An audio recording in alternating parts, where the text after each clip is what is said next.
Hello, I'm Dr. Che and you are watching my YouTube channel. In this video, we will talk about hyphen. As you know, this is advanced English grammar course, and in this course, I have covered more than 27 common topics, common and important and to the point topics. And as you can see, we are at the last topic of this line.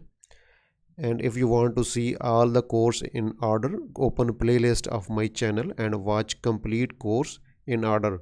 Link is given below in the description box. Please look at the description box for updates and link to my Facebook groups. Like and comment to encourage me. Share with your friends to help them. Press bell icon and subscribe to get more videos on vocabulary, grammar, writing, speaking, listening and reading also. When two or more words come before a noun and they are related to one idea, we use hyphen between them. These are called compound adjectives. Let us look at example. Mr. Smith is a well-known teacher. I bought a user-friendly gadget. Well-known, we use a hyphen.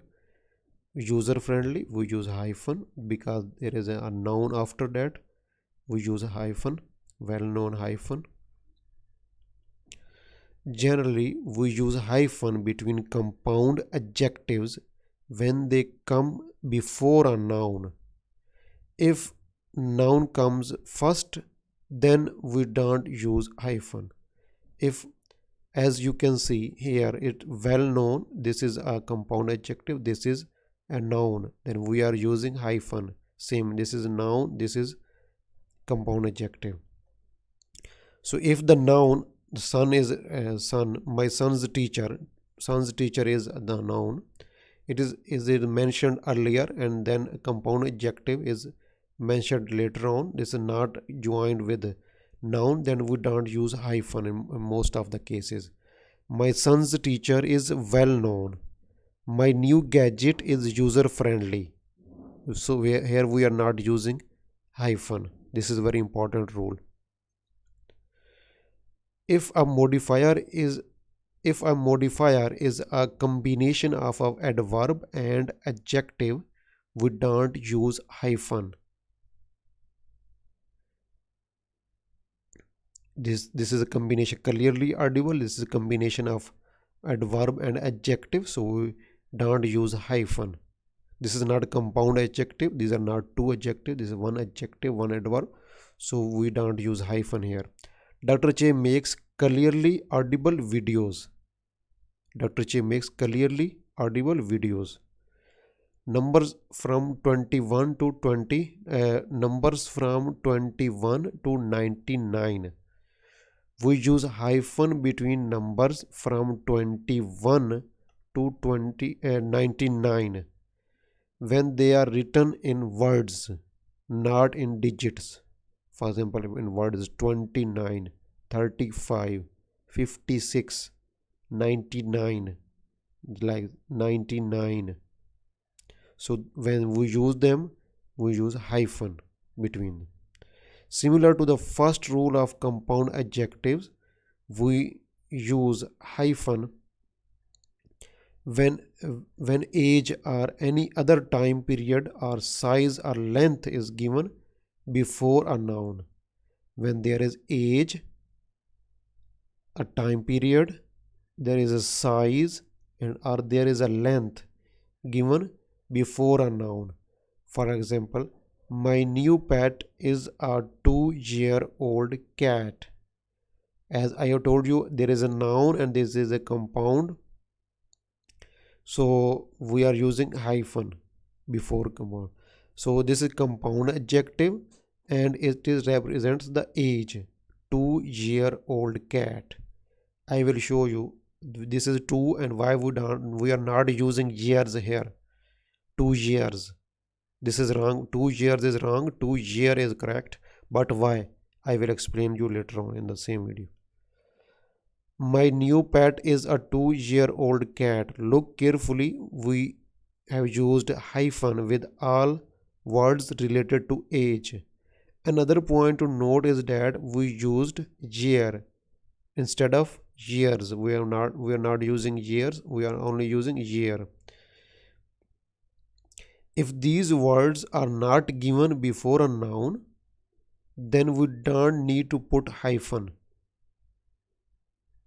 For example, the noun is here and they are not given before noun, so we don't put hyphen. My cat is 2 years old.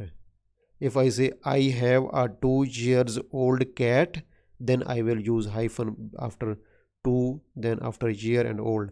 When I use it in this form, I use 2 years, and when it is used with before noun in compound adjective, before noun with hyphen, we only use 2 year old. We don't use s.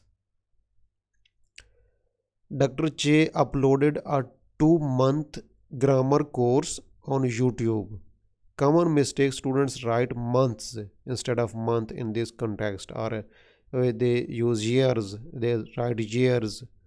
Okay, as this is being used as a compound adjective before a noun, so we are using hyphen here. My new course lasts 2 months.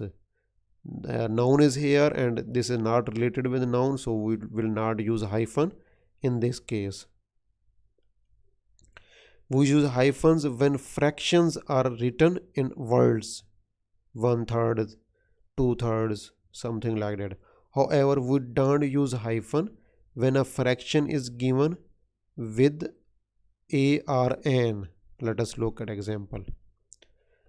More than 1/3 of students passed the exam. We use hyphen because this is fraction, 1/3 of students. 1/3 of students.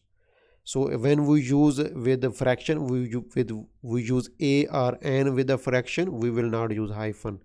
More than a third of students. Not we are not talking about 1/3 without a or an. We are talking with a or an and then fraction. So we will not use hyphen in this case. More than a third of students passed the exam. Hyphen with prefixes and suffixes. For example, self-employed, these are prefixes. They are used with before a word. Self, x. These are prefixes. We use with majority. We use hyphen. Self-employed, self-assured, ex-husband, ex-wife, well-known, well-educated, all-inclusive, non-smoker. These are being used as prefixes. When you are being used as prefixes, we will use hyphen. Not all prefixes and suffixes take hyphen. There are many without hyphen, especially to make opposite of an adjective. For example, experienced is an adjective. Its opposite is inexperienced. Implied is adjective. Opposite is unemployed. Postgraduate. Overcrowded. Immature. Impolite. Disorganized. So all of them are without hyphen. We are making opposite of an adjective.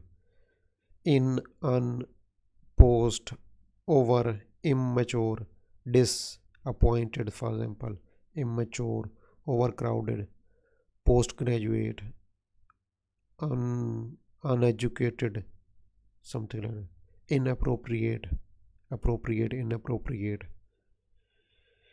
Some words are used with hyphen. Normally we use with mother-in-law, father-in-law, sister-in-law, these words. Common words of daily use with hyphens. We use part-time, full-time job, part-time job, full-time employment, part-time employment, self-employed, well-known, well-educated, well-paid, long-term, short-term, long-lasting, life-size, something that is of natural size or full size, life size, full equipped, well equipped, bad equipped, hardworking, easygoing. So these are common in our daily life.